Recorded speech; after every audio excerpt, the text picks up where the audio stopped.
Good to be back for another Wednesday afternoon Bible study. Man, I love these Bible studies. I was thinking, and I know the people here on Wednesday afternoons. I know you guys are hooked on the Zoom.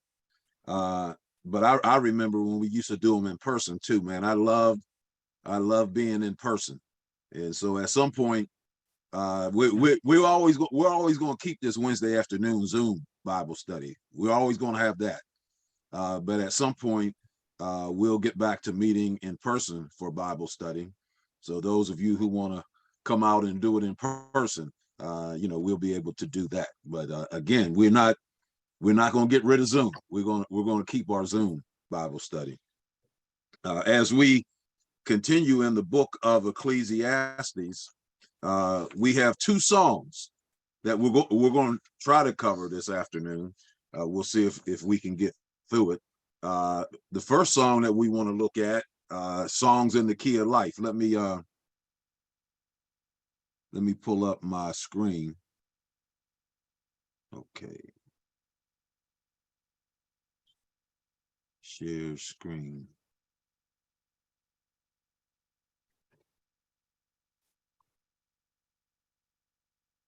There you go.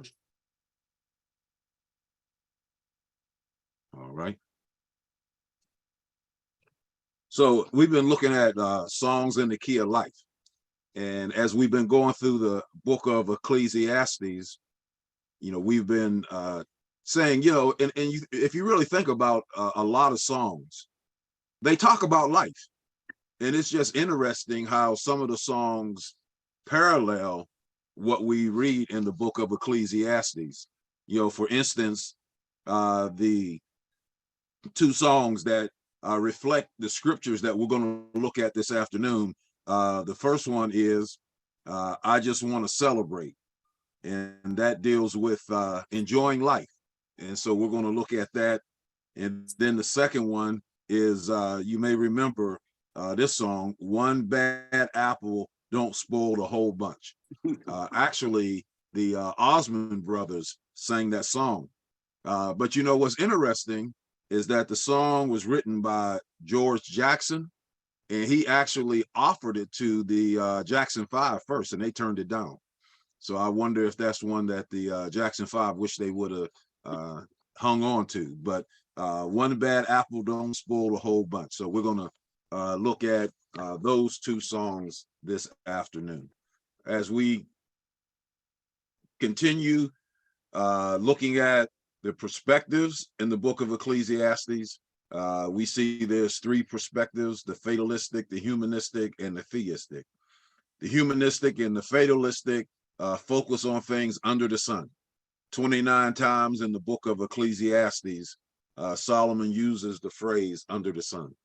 And so what he's trying to get us to do is to, get our focus from under the sun to above the sun. Or if we want to stay under the sun, we need to stay under the S-O-N and not under the S-U-N, under the Son of God. So those two perspectives, humanistic, fatalistic, actually lead to ruin. They have no fulfilling purposes in eternity. And a lot of things, as Solomon points out, doesn't even make sense from a human perspective. So when you get God in it, that's when these things start making sense. The 3-point outline of Ecclesiastes, the dilemma declared that there's no profit in things under the sun in this life or in the life to come. There's no profit. There's no eternal profit. The dilemma delineated, so he goes through 11 chapters and says that life is an endless cycle of events, that we have the inability to do anything permanent. There's no lasting enjoyment in things. Everybody dies, and we're going to look at this passage this afternoon. And no one has the advantage. And then the twilight years, we're going to talk about this next week. The twilight years are plagued with evil. And then we see the dilemma deciphered, is figured out. He says that if you want to have a life of meaning and purpose, that you have to fear God and keep his commandments. All right, so we're going to start off this afternoon by talking about Ecclesiastes 9, verses 2 through 10. And we want to look at this song and reflect that in the scripture this afternoon. I just want to celebrate. I just want to celebrate. Some of you may remember that song by Rare Earth. The words go, I just want to celebrate another day of living. I just want to celebrate another day of life. In the words of the song, it says, I put my faith in the people, but the people let me down. So I turned the other way and I carried on anyhow. So let me ask you a question. Have you put your faith in people and got disappointed? Yeah, all of us have. All of us have, right? And so it's easy to get hung up on life, right? It's easy to get frustrated. It's easy to get discouraged. It's easy to get depressed. It's easy to get angry. It's easy to get bitter. And a lot of times when you allow those things to come into your life, then you're not celebrating life anymore. You're not enjoying life anymore. I like what Rare Earth says. I put my faith in people, but the people let me down. So I turned the other way and I carried on. Anyhow, I just want to celebrate another day of living. I just want to celebrate another day of life. You know, in my emails, at the end, my tag that accompanies every email is celebrating another day of life. That's how I close all my emails. Celebrating another day of life. Psalm 120, Psalm 118, 116, where it talks about this is the day that the Lord hath made. Let us rejoice and be glad in it. So the next thing, I like this one right here. I had my hand on a dollar bill, and the dollar bill flew away. But you know what? The sun is shining down on me and is here to stay. I just want to celebrate another day of living. I just want to celebrate another day of life. And then the last line in the song says, well, I can't be bothered with sorrow and I can't be bothered with hate. No, no, I'm using up my time, but feeling fine every day. I just want to celebrate. So that's what we're going to look at in the first part of our study this afternoon. I just want to celebrate. We want to look at celebrating life and not allowing ourselves to go through life and miss the beauty of life. All right. So let's continue on. You know, sometimes we want to hurry through life instead of celebrating each day. You know, have you celebrated today? Let me ask you a question. Have you celebrated life today? Or have you been aggravated, angry, frustrated, right? I like this little, I don't know if it's a poem or reading or whatever you want to call it, but it starts out by talking about the seasons and how that we want to hurry through things. And sometimes we hurry through things and we don't celebrate, we don't enjoy the beauty that God has given us each day. It was spring, but it was summer I wanted. The warm days and the great outdoors. It was summer, but it was fall I wanted. The colorful leaves and the cool, dry air. It was fall, but it was winter I wanted. The beautiful snow, the joy of the holiday season. It was winter, but it was spring I wanted. The warmth and the blossoming of nature. And then the writer, and I'm told that this actually was written by a 13-year-old little boy. 13-year-old boy actually wrote this, if I understand correctly. Then it reflects on life. I was a child, but it was adulthood I wanted, the freedom and respect. I was 20, but it was 30 I wanted, to be mature and sophisticated. I was middle-aged, but it was 20 I wanted, the youth and the free spirit. I was retired, but it was middle age I wanted, the presence of mind without limitations. My life was over and I never got what I wanted, right? Always wanting the next thing, always wanting something else. And when we have that kind of attitude, we miss the beauty of life. We don't celebrate, and that's what Solomon is going to talk about this afternoon. Man, you got to celebrate life. Every day is a celebration. Every day is a celebration. And see, that's why, let me go back to this song here. The third line. I can't be bothered with sorrow and I can't be bothered with hate. All those negative feelings and negative emotions, we got to find a way to put them aside, because that's the stuff that causes us to not enjoy life. I like Bobby McFerrin. You remember that song? I could have named the title of the lesson today, Don't Worry, Be Happy. And did you know that anxiety disorders are the most common mental illness in the United States? It affects 40 million adults, 20% of the population. And they did a study, and I don't know how many people were in this study, but they asked them what they worried about. And so the people, or what they were worried about right now. And so the people recorded what they were worried about. And then they followed up some months later and asked them, how did that work out? And come to find out that, what they were worried about never happened, right? The negative part of it. And what they found from this study group, 85% of what we worry about never happens. And so what does that tell you? That tells you that instead of celebrating life, people are worrying about things that will never happen. I've told you guys a story about the guy who was standing at the bus stop, and a young man came up and asked him, what time it was. He just ignored him. And he asked him again, well, sir, can you tell me the time? And he just ignored him. And so the man got on the bus, and his friend was there. And he said, man, why were you so rude to that young man? He just wanted to know what time it was. Couldn't you give him the time? He said, well, if he asked me the time, then he might have wanted to come home with me. If he came home with me, he might have found out that I have a daughter. And if he finds out that I have a daughter, they might start dating. And if they might start dating, they might get married. And I don't want my daughter marrying anybody who can't afford a watch. So, this guy, here he had built a whole scenario, right?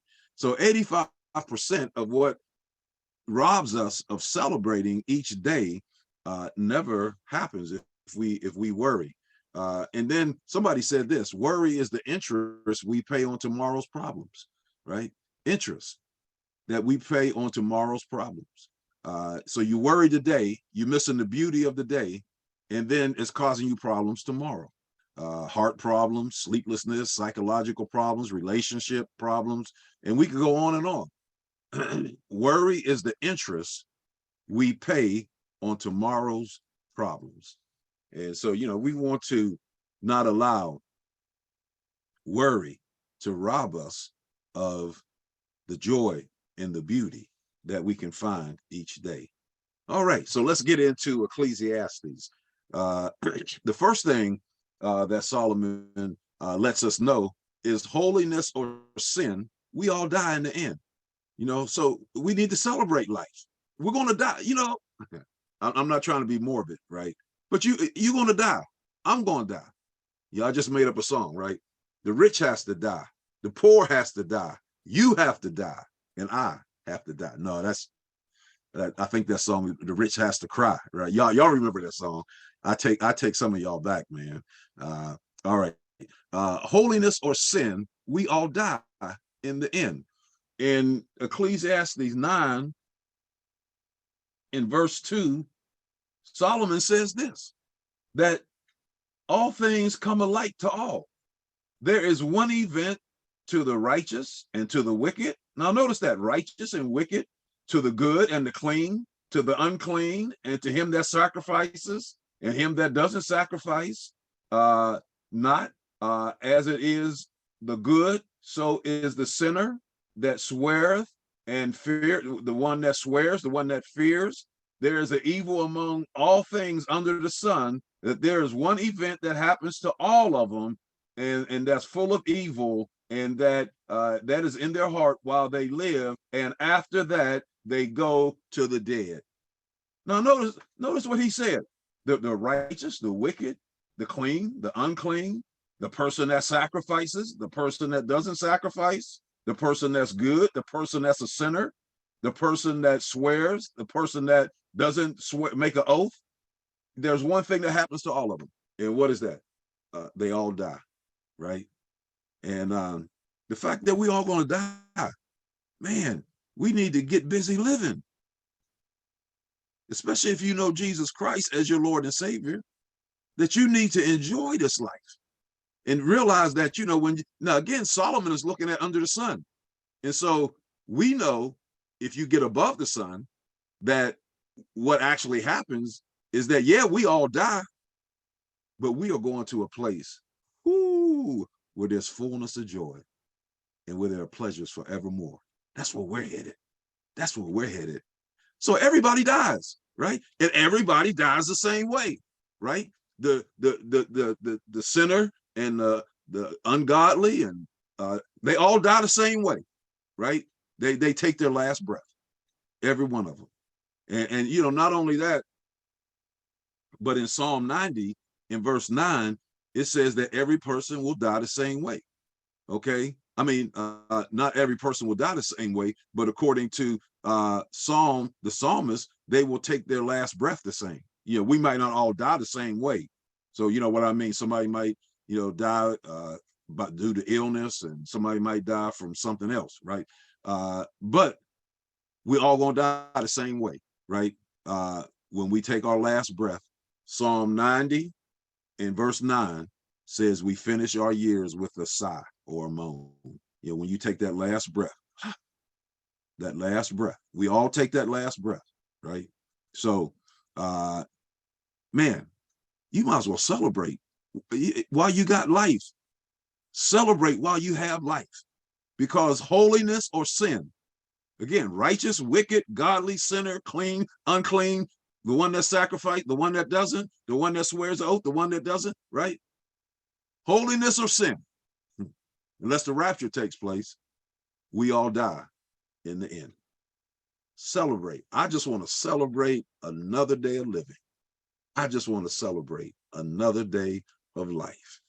When this life is through, there's nothing else you can do. When this life is through, there's nothing else you can do. It's over, man.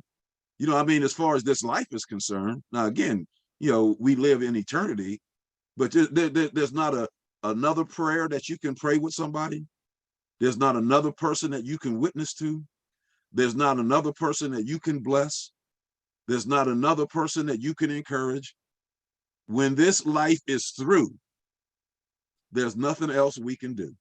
So, man, enjoy it. Enjoy it. Now, again, I'm speaking under the sun, all right? Because Solomon is speaking under the sun. We know that when we get above the sun, there's a different perspective on that. Notice what he says. A living dog is better than a dead lion. Look at verse 4. For him that is joined to all the living, he said, if you're still living, there's hope. For a living dog is better than a dead lion, right? Dogs were despised in Israel, right? Remember, dogs came and licked the sores of Lazarus. So dogs were despised, but the lion was a majestic animal. But you know what? When the lion is dead, there's still that living dog got more hope than the lion, right? When this life is through, there's nothing else you can do. So even a living dog has more hope than a dead lion. Verse 5, for the living know not they shall die. For the living know that they shall die. Excuse me. The living know that, but they're still alive. If you're living, you're still alive. But the dead doesn't know anything. Neither have they any more reward, for the memory of them is forgotten. So pretty much, a person that's still living can still do things and touch people's lives, but a dead person can't touch anybody's life anymore. So we need to realize that he's saying two things from these verses. A living dog is better than a dead lion. So if a dog that's living, still has hope of doing things, as scroungy as that dog might be, but you take that majestic lion, that's dead, powerful, can't do anything anymore. And neither can the dead, that once you die, you can't add to your eternal reward. There's nothing that you can do to add to your eternal reward. So it's over. So when this life is through, there's nothing else that we can do. Have a blast while you last. Have a blast while you last. Notice Solomon says 4 things in Ecclesiastes chapter 9, verses 7 through 9. And if you have your notes, if you printed off your notes, follow along with me as I read the notes, because Solomon points out 4 things, right? In these verses, Solomon exhorts his readers to enjoy life before death removes him from this earth. This is not an exhortation to live an Epicurean or hedonistic life of self-indulgent pleasure. That's not what it's talking about.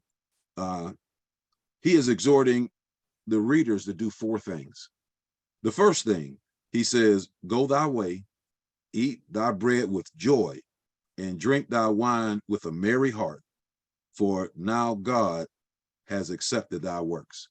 So the first thing, realize that God has provided food and drink for our merriment and enjoyment.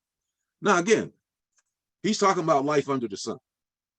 And for a person that in this life that that's all there is, he's saying you might as well have a blast. You might as well enjoy it now, because in eternity you're not going to enjoy it, right? So how much more if that's a word to unsaved people, how much more is it a word to God's people, right? Man, God has provided. Notice what it says here. It says, God now accepteth thy works. Man, eat. And again, I'm not saying go out there and eat a bunch of unhealthy food. That's not what he's saying. But he's saying, the food that you eat, enjoy it.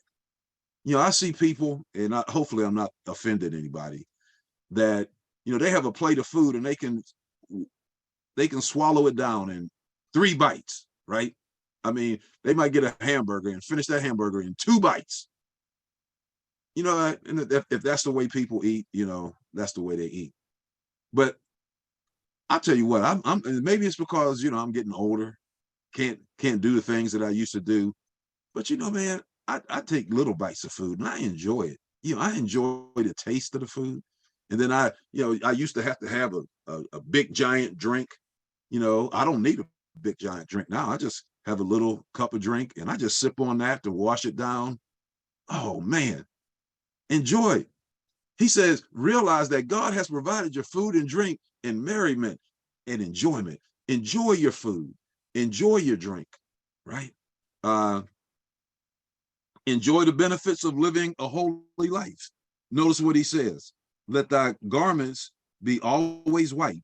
White garments were a symbol of purity. And so what he's saying, live the right way. I think about, and we've seen a lot of shootings here recently. I mean, this is just getting crazy. And let me just a side note. Let me tell you my philosophy. I've been pastor of Bethany for 33 years, and you know what? They were shooting when I got at Bethany, and they were killing people when I got there, right? And for 30 years, so I'm convinced that there's no program, there's no thing that can put in place to stop it. It's going to happen 30 years and it hasn't stopped. So you know what I'm going to continue to do? I'm going to continue to pray, because I believe that God can touch, the lives of people, that God can put a hedge of protection around us, keep us safe from some of the shooting. And as a church, we have to continue to reach as many young people as we can to get them to do what? To live a holy life. Because if they live a holy, righteous life, then the chances are that they're not going to get caught up in that, right? And so, again, I'm convinced all these movements and everything else, the stem gun violence, I'm just not seeing it being a solution.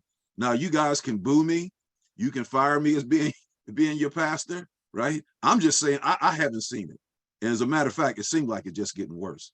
And it seems like if we focus on the righteousness and trying to instill righteousness in encouraging people, to live a godly life, that's going to do more good than some of these other things that people are talking about. As a matter of fact, next week, when we get to chapter 12, verse 1, notice what it says here. Remember the Creator in the days of your youth, right? That it's talking to young people. And it says that you should remember God while you are still young. He says, take pleasure in life itself. He says, let thy head lack no anointment. During a festive occasion, people anointed their heads with oil. So when people were celebrating, what would they do? They would anoint their head with oil. So that, that was a symbol of enjoying life, that they were enjoying life. So take pleasure in the fact, man, God, you woke me up this morning. You started me on my way. God, you gave me another day to get it right. Just enjoy life. Thank you. I just want to celebrate another day of living. I just want to celebrate another day of life. I put my trust in the people, but the people let me down. I find another way to carry on anyhow. I just want to celebrate another day of living. Delight in the relationships with the people that God has put in your life. Notice what he says here. He says, live joyfully with the wife whom thou lovest all the days of thy life, of thy vanity, which he hath given thee under the sun, all the days of thy vanity. For that is thy portion in this life, and in thy labor which thou takest under the sun. So he says that if you're going to be here under the sun, enjoy the relationships. Now, he says, he talks about a husband and wife here, but, I think that he's talking about any relationship. Enjoy the relationships. One of my favorite places to go on Sunday after church, I'm going to have to start getting a cut from these restaurants, because every time I mention them, people go and I need to get a cut. But Fortune Star, we go there because a lot of times the price is right. You can get I can take my grandkids there and it don't break the bank. But one of the things that I love when I go there, I see people from Bethany, that are there. Last week I went, I probably saw about 7 or 8 people from Bethany.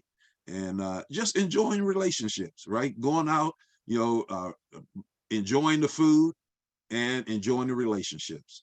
Have a blast while you last, and that's what Solomon is saying. Delight in the people that God has put in your life, right? You can't choose how you will pass away, but you can choose how you will live each and every day. Oh, that sounds good to me. You can't choose how you're going to die. Unless you do something crazy, right? But none of us are going to do that. You can't choose how you will pass away, but you can choose how you will live each and every day. Notice what he says in verse 10. Whatever thy hand finds to do, do it with all your might. For there is no work, nor device, nor knowledge, nor wisdom in Sheol, or the grave, where you are going. So what does he say? First of all, do what? Whatever your hand finds to do. Wherever your hand is at. Where are you at right now? If you're at home in your dining room, that's where your hand is at, right? If you are in your living room, that's where your hand is at. So what he's saying is what's over your hand, wherever your hand is at. If your hand is in raising kids, do it with all your might. If your hand is into encouraging your grandkids, do it wherever your hand is, right? He says, whatever God-given responsibilities or pleasures that are within the reach of your hands, he says, do it. And how do you do it? With all your might. Man, go at it wholeheartedly. You know, don't hold anything back. You know, let it out. You know, again, I know you can't do this intensity 24/7. I understand that. But, you know, what he's saying in a normal course of life, you know, in the important things, wherever your hand is at, that you need to do it with all your might. And when do you do it? Again, notice what he says. You got to do it before you go to the grave. Why? Because he says that once you hit the grave, as far as this life is concerned, under the sun, he says that there is no work, nor device, nor knowledge or wisdom in the grave. You know, now you know, some translations say Sheol, and other translations, I was looking here, it says, let's see, K-H-I-J-K, it says the grave. So the grave, you know, so again, unless the rapture takes place, we all headed to the grave. And once we get there, there's nothing else that we can do. Nothing. So celebrate, man. I just want to celebrate another day of living. I just want to celebrate another day of life. Notice what he says in verse 10, whatsoever thy hand finds to do, do it. Do it, right? So you can either go through life like this chart, right? I won't do it. I can't do it. I want to do it. How do I do it? I'll try to do it. I can do it. I will do it. Yes, I did it.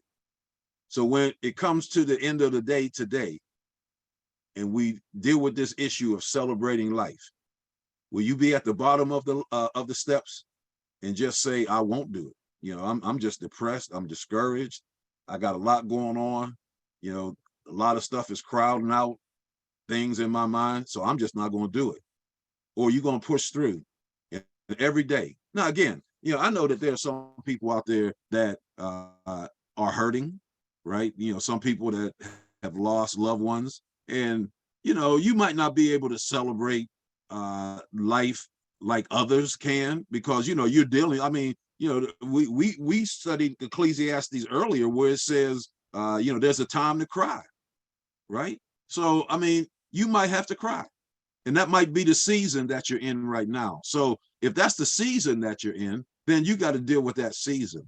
But if you are just being hard-hearted and rebellious and say, you know what, I just got too much going on and when I say too much, that means you're worried about things, you're angry with somebody else, you're bitter with somebody else, you want to get revenge, right? And so what you say, you know, I'm just not going to do it. Or you're going to say at the end of the day, man, you know what? I enjoyed today. You know, everything might not have went the way I wanted it to. I might have had some struggles. I might have had some problems, but you know what? I enjoyed. I enjoyed today. So which step have you reached? All right. And then Solomon gives advice for enjoying life under the sun. Okay. First of all, he says, realize the ability to enjoy life is a gift from God. Okay. Next thing, enjoy your work. You know, and I know there's some people that hate their jobs. I understand that, because I talk to, you know, as a minister, you know, I talk to people all the time, and I know that there are people that hate their jobs. So, you know, I would either say, I know you're gonna get mad at me. I know you're gonna get mad at me. So I'm just gonna say it anyways. You need to either change your job or change your attitude. Right? So I don't know. I might have to ask Naomi that some people click off right there. You know, enjoy. I tell you what, now maybe it's because I'm a minister, but I enjoy what I do. I enjoy studying. Man, this past weekend, I had to preach to a group of Presbyterian pastors. There was about 60 Presbyterian pastors from the city of Pittsburgh. And I had the opportunity to minister. And I enjoyed that. Sunday, I preached at a church out here. They had 2 services. I enjoyed it. I'm enjoying teaching this Bible study this afternoon. Now there are some things that are kind of heavy, whenever I have to do a funeral, or, you might have to, deal with someone dealing with a life-threatening sickness, then, those are the things, that, you don't necessarily say, well, I enjoy that part. No, that's a necessary part of what a minister has to do, and pray for people that are going through that. But I mean, overall, I know people that on Friday afternoon, you know what? They got 2 days off, Saturday and Sunday. You know what they say? Man, I got to go back to that place on Monday. So, wow.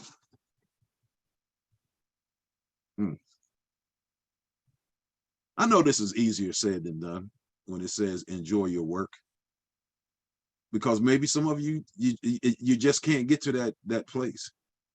But that means, for 40 hours a week that you're going somewhere that's draining you, that's discouraging you, that's taking the zest out of life for you. So I don't know. What advice can I give you? Like I said, change your job or change your attitude. I think that let me see. Okay, this right here. This guy is a beggar, right? And he talked about all the things that he was thankful for, right? And somebody said, why are you thankful for all the things that you have? And he said, because I have the kingdom of God in my heart, right? I've got the king. So sometimes it's a matter of your mindset. I didn't put the picture up here, but there was a story that's told of 2 men who were in a hospital room. One man was, closest to the door, and the other guy was by the window. And the guy that was by the window, by the door, he couldn't see anything out the window. But the guy by the window, every day, he would tell this guy, oh man, he said, it's a beautiful sunrise. It's, kids are out there playing in the park. I see lovers strolling and holding hands. There's a parade that is marching down the street. Oh, the grass is so beautiful and the trees are filled with, he just went on and on about what he saw. And every day, the guy that was closest to the door, he just lived on that. He couldn't wait for the guy to tell him what was, happening outside the window. And so the nurse came in one morning to help him get cleaned up, and the guy by the window died. And the guy who was on the other side, he said, man, he said, can I change? He said, I need to get this bed by the window so I can see what's going on. And so they changed after they got this guy out of the room, they put the other guy in the bed by the window, and he looked out there, and there was nothing across from it but a brick wall. That was all the thing that was out there. And he said, hey, what this guy was explaining all this stuff to me, and he was telling me, and now I get over here, it's a brick wall. And the nurse said, well, I'm not sure, what he was seeing, but the man was blind. He was blind. He couldn't see anything. So he just maybe was saying all these things to keep himself encouraged and to keep you encouraged. So you see, when I say enjoy your work, sometimes it might be your mindset. It might be a matter of your mindset. Enjoy the fruit of your labor. Choose to be a person of joy, and enjoy the relationships around you. I like this right here. Today is a gift. That is a good reason to call it the present. Oh, I like that. I didn't come up with that, but I like that. Today is a gift. That is a good reason to call it the present. All right. All right, let me move on here. I got about 15 minutes to get through this next lesson. So hopefully y'all, if you got questions, you write them down, note them, so that at the end when we open it up for questions, because I know I said a lot during that session right there. So maybe you do have some questions, and let me know. All right. The next one. One bad apple don't spoil the whole bunch. Again, if you have your notes, this song was written by George Jackson and it's sung by the Osmond Brothers. It was originally written for the Jackson 5, and they passed on it. And the song is about a young man who took a fancy to a young lady, but she had been hurt by someone in the past, and she was reluctant to try love again. Now, I had something come up on my computer here, antivirus protection. Let me see if I can get this off my, there it goes. All right. See, this is the thing, technology, right? Technology. Okay. All right. So she was reluctant to try to love again. And the young man pleaded his case, and he encouraged her to just give it one more try before you give up on love. And he encouraged her with the words, and he said, one bad apple don't spoil the whole bunch. Well, this is the first time that I'm doing this, is that I'm flipping the script, because one bad apple can spoil the whole bunch, right? So I just took that song because I know it was a familiar song, but what Solomon is going to teach us now is that one bad apple can spoil the whole bunch. In Ecclesiastes chapter 10 and verse 1, he said, dead flies cause the ointment of the apothecary to send forth a stinking savor. So doth a little folly to him that is in reputation for wisdom and honor. So what is he saying here? Just like dead flies can ruin the ointment. If you get a dead fly in the ointment, you can ruin the ointment. He says, so a wise man with one foolish act can ruin his whole reputation. And don't we see that today?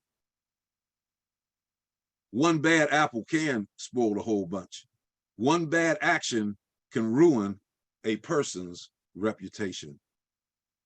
Ecclesiastes 7:1 says a good name is better than precious ointment, and the day of death than the day of one's birth. So how in the world can the day that you die be better than the day that you were born? How is that possible? Well, what Solomon is saying is better to come to your deathbed with a good name than to be joyful, be born joyful and prosperous and die in shame. And die in shame. A good reputation. I know some of you probably heard this, but I can remember my dad saying, you taking my name out here, there's a good reputation attached to that name, and I want you to bring it back here the same way you took it out, right? So we're talking about a good reputation. Now here goes one. Now some of you might not remember this guy here, Woody Hayes. If you went to Ohio State, those of you who went to Ohio State, you probably remember Woody Hayes, one of the greatest college coaches that ever lived. Woody Hayes, one of the greatest college coaches that ever lived. He won, I don't know how many national championships he won. I don't know how many Rose Bowls and bowl games he won, how many guys he put into the NFL, right? I mean, this guy was amazing. And there was a game where Ohio State was playing another team. I forget who they were, but the game was tight, and there was a player from the team, other opposing team. He was running down the sideline, and if he scored the touchdown, it was going. They were going to beat Ohio State. And Woody Hayes, he ran out there, and he, I think he took his arm, and he arm tackled the guy, right? And when he got back to, there must have been an away game. When he got back to Ohio State, he got fired, right? Just think of all the good that he did. all the good that he did, and he got fired for one action. And then even there was an article, it says Hayes' punch still stunning 25 years later. And this was posted in a newspaper on Wednesday, December 31st, 2003. Okay, so again, a perfect example of fly in the ointment. A perfect example of one bad apple does spoil the whole bunch. One bad action can spoil the whole bunch. So I'm gonna go through this pretty quick. So you can you have the notes. You have the notes, so you can look at the notes. But in verse 2, we see that there's a fly of dishonor. A fly of dishonor. The wise man's heart is at his right hand. The fool's heart is at his left hand. So as you look at the right hand in the Bible, it's the place of honor. And the left hand, symbolically in this passage would be the place of dishonor. So a wise man's heart is in the right place, and it will lead him to make right choices that result in honor, right? On the other hand, a fool's heart is not in the right place, and he will make choices that lead to humiliation, right? The fly of dishonor. That can spoil a whole bunch. To do some dishonorable act, no matter how well you have kept your name up, and you have had that great reputation, that you can do one thing that will ruin your reputation. The fly of dishonor pollutes the perfume of a person's reputation. So there's the fly of dishonor. There's the fly of offense in verse 3. As long as a fool stays to himself, nobody knows that he's a fool. When he goes out in the way or in the public, everyone realizes that he's a fool. The reason everyone sees that he is a fool because he does or says something foolish, according to verses 12 and 13 of this passage. So a fool speaks words that offends others and ruins relationships. Have you ever seen somebody that said something that ruined a relationship, right? That they might have had a great relationship with another person, right? And all that time, they fellowship, they spent time together, and then the person says something offensive, and it ruins the relationship. So here's a case again where one action, one bad apple can spoil the whole bunch. The fly of offense is a terrible fly because it defiles the sweet smell of relationships. Let me pass on this right now, and you can go back and read that. But the fly of carelessness. And so, it gives 3 or 4 examples of carelessness, right? 4 examples of carelessness. Well, let me just read through this real quick. All right. Pits in verse 8.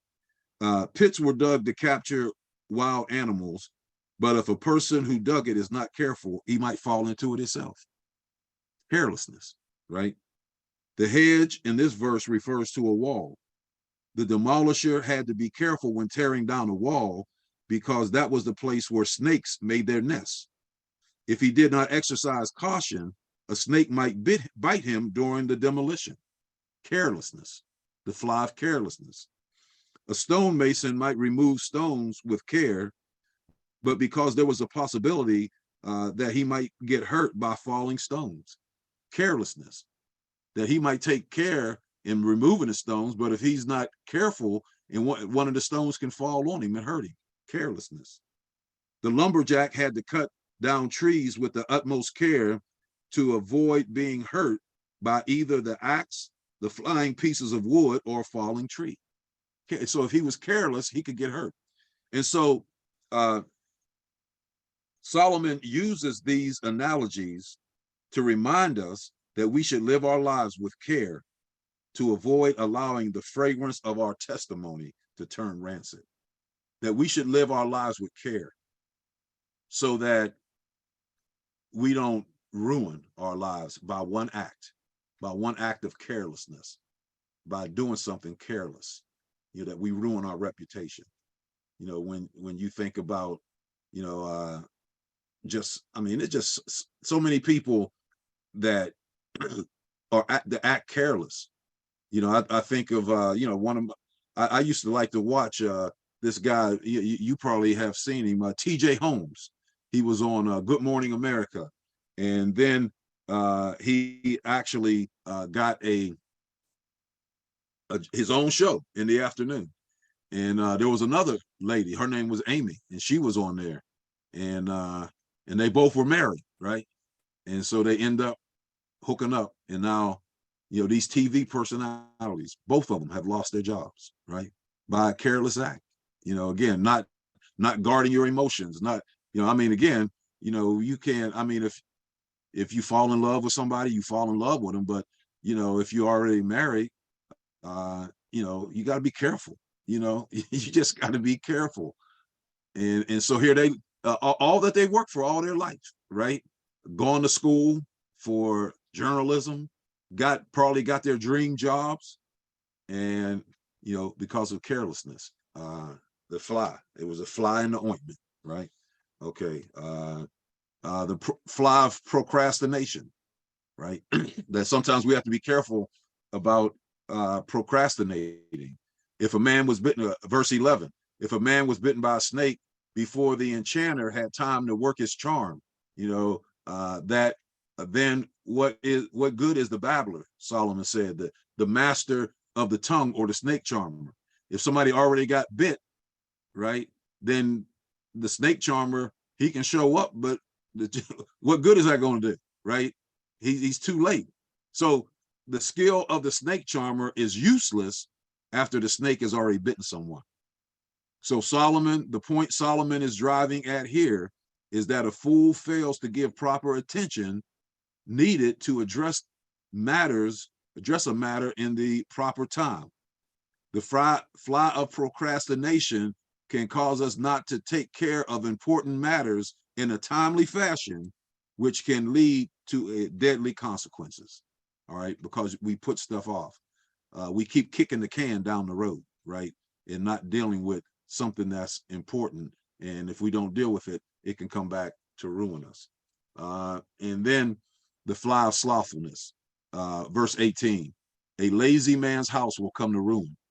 The rafters will start to rot and sag, and the roof will begin to leak. When we fail to give proper attention to important matters of life, the fly of slothfulness will defile the perfume with a horrific smell. So I think I'm going to stop right there and see if we have any questions or comments.